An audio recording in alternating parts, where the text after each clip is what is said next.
We're back. We're alive. Tace has actually held his breath during that entire internet outage. It was going beep, beep, beep. We had to get the paddles out, shock the internet back to life.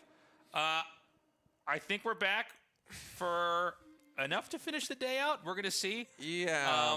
We had the game paused. We have this on a 3-minute, the game on a delay, right? So we always have to have them pause it. Then we got to wait to get everything back online over here. And then they unpause the game, and then we're ready to get back into it. So once our feed has caught up to where they are back in the game, we're going to hop into this. Which should be in just a minute. Or actually, yeah, I think maybe just now. We're basically there now. So thank you for waiting, everybody. Sorry about that. I don't know why our internet's weird today or why the internet's weird today. I don't know what the deal is, but we apologize for the drops here in connection. We didn't have any of these issues last week. So when we're done with the show, we'll try to see if we could learn more about what was the catalyst for this. But for now, just know you're not going to miss any of the action. We have the ability to kind of pause everything and then figure out what went wrong here. So we're in this game now. Right now, it's Clem up 2-0. Cham is taking a third base, and Clem is in the process of expanding and attacking immediately after.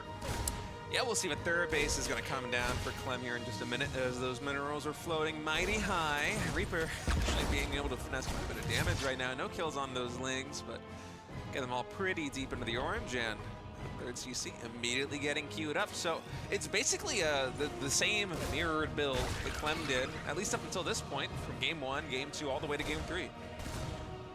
Yeah, I think the question is going to be, what does Cham want to do exactly to try to deal with this? Like, what's the workaround?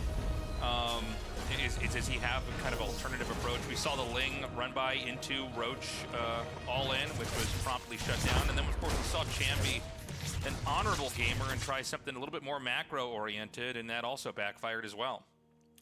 Yeah, I mean, we were talking about that before the series started, or before, excuse me, Game 3 had started in terms of what really should Cham do to mix things up against somebody who seems to have all the answers right now in Clem. And so I'm very curious what approach he's going to take here in game number 3.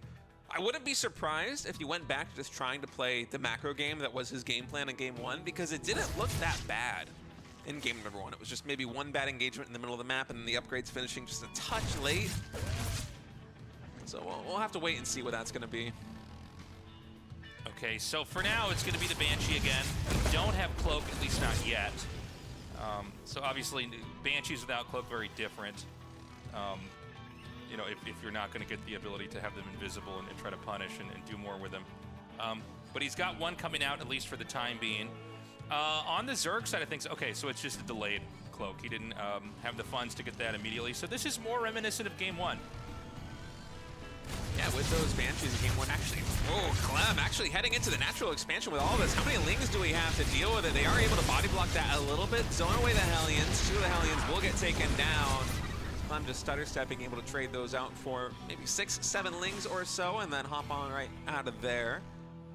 Kind of a surprise that he went for that initial dive, but I guess with more Hellions reinforcing, why not just try and fish for some damage, right? Yeah, I mean, there's no big Ling counterattack coming here.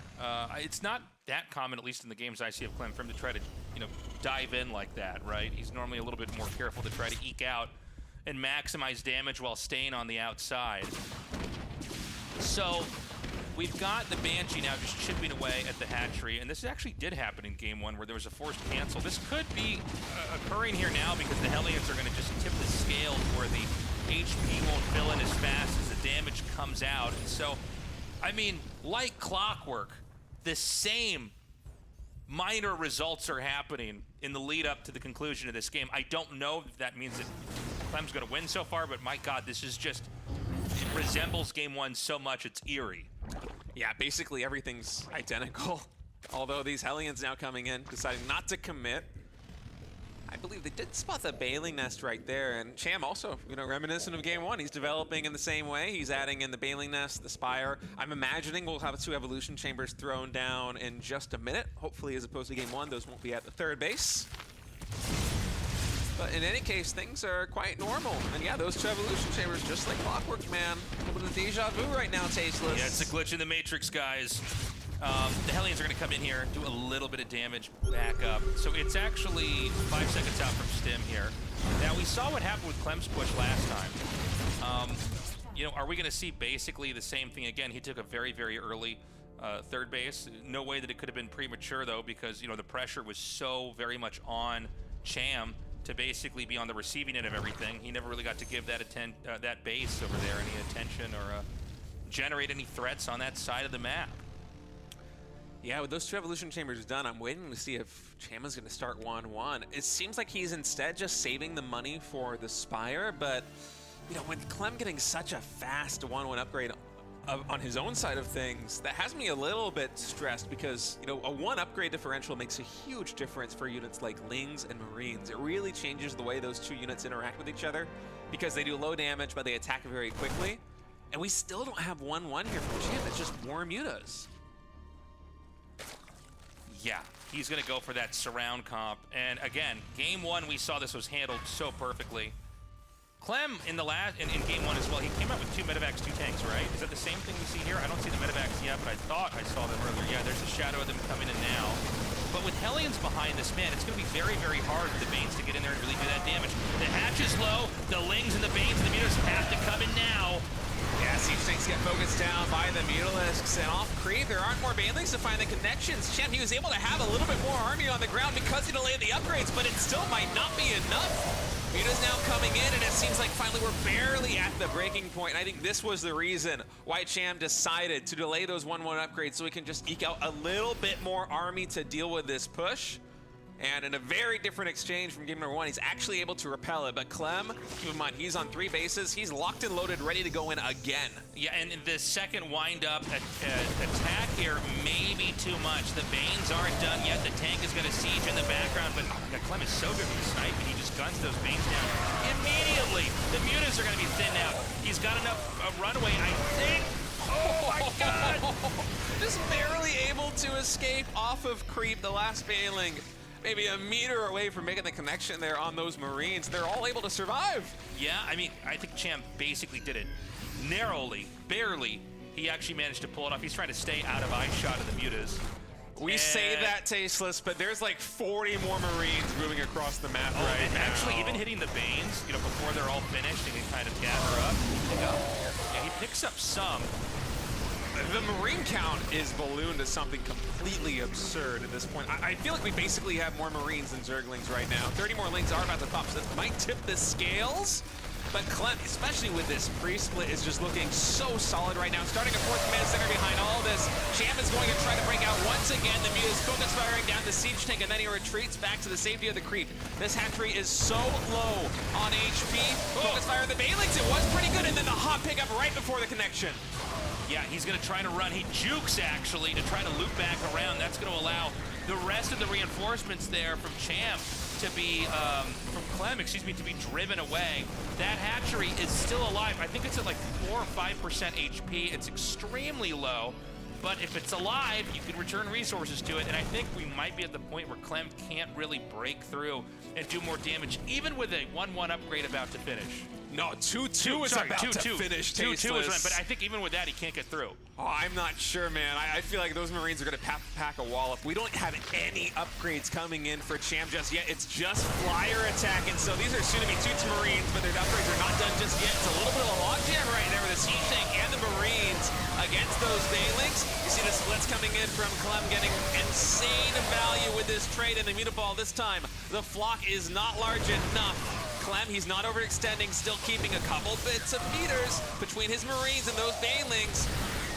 I feel like there's just no way Cham off creep is going to be able to get those connections. And now 2-2 is done. Yeah, that's going to be a GG. You were right. Stay Clem with a beautiful tug of war there in the middle of the map. But eventually it's like he just snipes each Baneling right before it gets in there. Then it's the Mutas, and they kind of have this, you know, they have this like momentum when they hit, right? But then they can't turn around as easily. So when they're trying to get back out of there, they eat so much damage.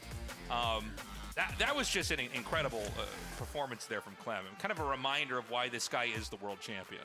Yeah, I'm so curious what the decision-making was there by Cham, because he went for the evolution chambers but didn't actually get 1-1, and I was really scratching my head about that. I wonder if it's something that in the heat of the moment he forgot, or if it was a calculated choice just to have the extra resources to defend that push, because that push was a killer in game number 1. But if you delay those upgrades, Tasteless, then suddenly 2-2 hits in. I mean, 1-1 Marines versus 0-0 Zerglings is already kind of insane, but you get to 2-2. I mean, yeah, well, that's really where the Marines pack so much more punch. Yeah. So hard to deal with them. Well, guys, thank you so much for joining us today. But also, thank you to archonstudio, our official broadcast partner of Season 1 of the RSL. Guys, they're making a sick tabletop miniatures game. You got to check it out. It's going to be on pre-sale later this year. They've got a ton of other great products for some of my other favorite games. I had no idea they had miniatures and board games for them. Check their site out. It's amazing stuff. We really appreciate their support. Because of them, we were able to double the prize pool of our tournament. Yeah, I'm really excited to see what that StarCraft 2 miniatures game is going to look like once it releases. And of course, if you want to be a part of the RSL and support StarCraft 2, we don't have publisher support like we did in the past. There are many tiers that you can contribute on Patreon, whether it be $5 or $25 or anywhere in between. We would appreciate your support. For these best of 5 as well, we've already seen some of these fan-voted maps from the Patreon get showcased here. Yeah, we have different tiers that give away different things. And also, if you donate enough, like the Stalker tier, I think you get some good bang for your buck. You get to vote. You know, we have guest spots for certain players, certain maps. And so it keeps it kind of interesting. We wanted this to be really something the community could be part of. So consider signing up, guys. I know it's Takes a little bit of time to get on the site and plug your information in, but once you're there, you're able to support us for as long as you can. And if you're supporting us, 20% off discount on Tasteless TV merch. That includes RSL merch as well. So we've got all sorts of hoodies. Actually, we have one kind of hoodie. What am I saying? We have one kind of t-shirt too. We've got different sizes. Maybe you're skinny, maybe you're fat. Doesn't matter. You can wear our cool stuff. You can put pins on it. If you haven't gotten the message across it, you got a mug. Maybe you're drinking coffee while you're watching. It's the morning. Maybe you're drinking alcohol because it's night. Maybe you're drinking alcohol out of the mug in the morning. Oh my God, that's alarming. But we're not going to stop you. Not with that kind of merch. So consider supporting us there as well, guys. We got a lot of cool stuff on the merch shop that you can check out. We would sincerely appreciate it. And of course, this is the end of today, but we have a lot more StarCraft in the pipeline for you. I think 3 more days in a row coming at you this week, and then 4 days next week as we try to finish this thing off before EWC. Classic today with a 3-2 victory over ByuN and Clem, and a 3-0 victory over Cham are going to be advancing to the winner's semis. But for ByuN and Cham, it is not over yet. They're going to be facing in the lowers in the very first match right there on the 5th of July. So, we move from the group stages into a double elimination. It's going to stretch things out a little bit here. Going to get a lot of really fun matches for you guys. Tomorrow we've got Hero versus Shin and Kira versus Raynor. It's going to be a fantastic evening. And we're going to be on, I guess the actual show starts at about 7 p.m. KST. So about 30 minutes later than you would usually catch GSL when that starts, is in that kind of time range if you're used to watching live. Yeah, we're streaming everywhere. Be sure to subscribe to our YouTube.